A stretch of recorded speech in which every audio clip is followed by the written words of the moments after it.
बहुत ही गलीज़ और घटिया किस्म की ये सियासत है और मुझे यकीन नहीं आया देखकर। ये है कांग्रेस का सेक्युलरिज्म। प्रशासन को आप चुनौती दे रहे हैं और चुनौती किस बात की दे रहे हैं कि हिंदू ना इकट्ठा हों। हम क्यों देश को बांटना चाह रहे हैं? तो ये दिखाता है उनकी बहुत ही गलीज़ किस्म की मानसिकता, उनकी सोच, और ये बहुत ख़तरनाक है ना सिर्फ पंजाब के लिए, पूरे देश के लिए। मैं तो पंजाब के चाहे हिंदू, मुसलमान, सिख, ईसाई सब भाई बहनों से कहूँगी, जो बांटने का काम कर रहा है, नफरत का काम कर रहा है, उससे बिल्कुल दूर रहें, परहेज़ करें ऐसे लोगों से।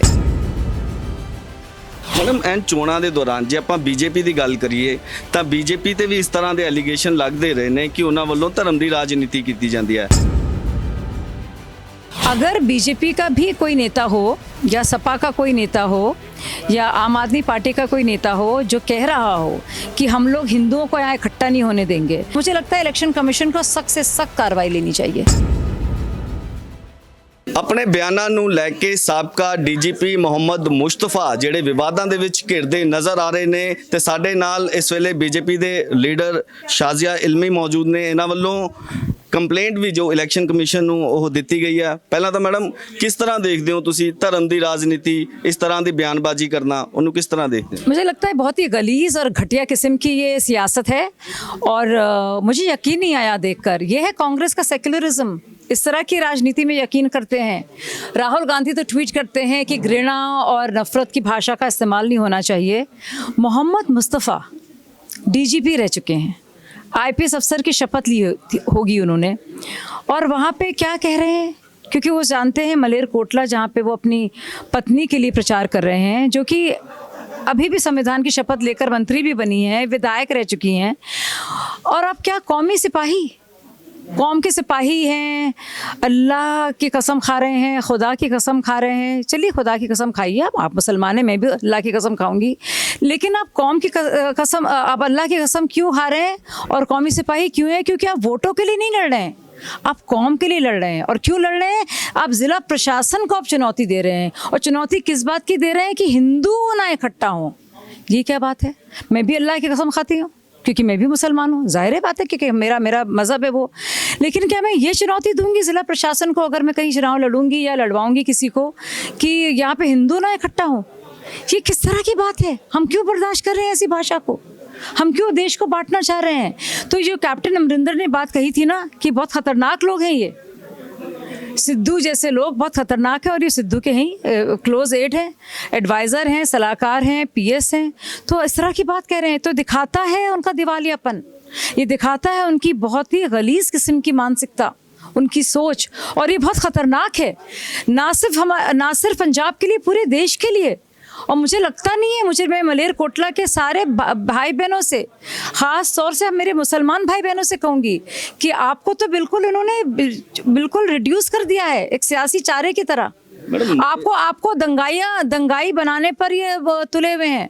हिंदू भाइयों के खिलाफ तो बोल ही रहे हैं, चलो हिंदू विरोधी हैं, पर आप मुसलमान विरोधी हैं। मुझे उन मुसलमानों ने जिताया है आपकी पत्नी को, उनके खिलाफ आप उनको दंगाई बनाने पर आप आमादा हैं कि भाई आवेश में आ जाओ, अल्लाह का नाम में ले लूँ तो तुम आवेश में आ जाओ, जोश में आ जाओ, दंगा भड़काओ।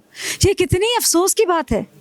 ये मुझे लगता है पूरे पंजाब के खिलाफ ही एक साजिश रच रहे हैं ताकि बिल्कुल किसी तरह से नफरत ही नफरत हो। ये कितनी शर्म की बात है। मैं तो पंजाब के चाहे हिंदू, मुसलमान, सिख, ईसाई सब भाई बहनों से कहूँगी, जो बांटने का काम कर रहा है, नफरत का काम कर रहा है, उससे बिल्कुल दूर रहें, परहेज़ करें ऐसे लोगों से। दिखाएं कि आप लोग मिलकर और राष्ट्रीय सौहार्द को और राज्य के सौहार्द को बिल्कुल नहीं ख़त्म होने देंगे। मैडम एंड चोणां दे दौरान जे आपां बीजेपी की गल करिए तो बीजेपी ते भी इस तरह के एलीगेशन लगते रहे हैं कि उन्होंने वालों धर्म की राजनीति की जाती है। तो उस तो बाद मुहम्मद मुस्तफा होना वालों अजीही बयानबाजी की जाती है, खास तौर पर मलेरकोटला जिहड़ा मुस्लिम एरिया है उत्थे ज़्यादातर मुस्लिम ने। तुसीं किस तरह देखते हो इस तरह की बयानबाजी करनी? तो बीजेपी का की स्टैंड है?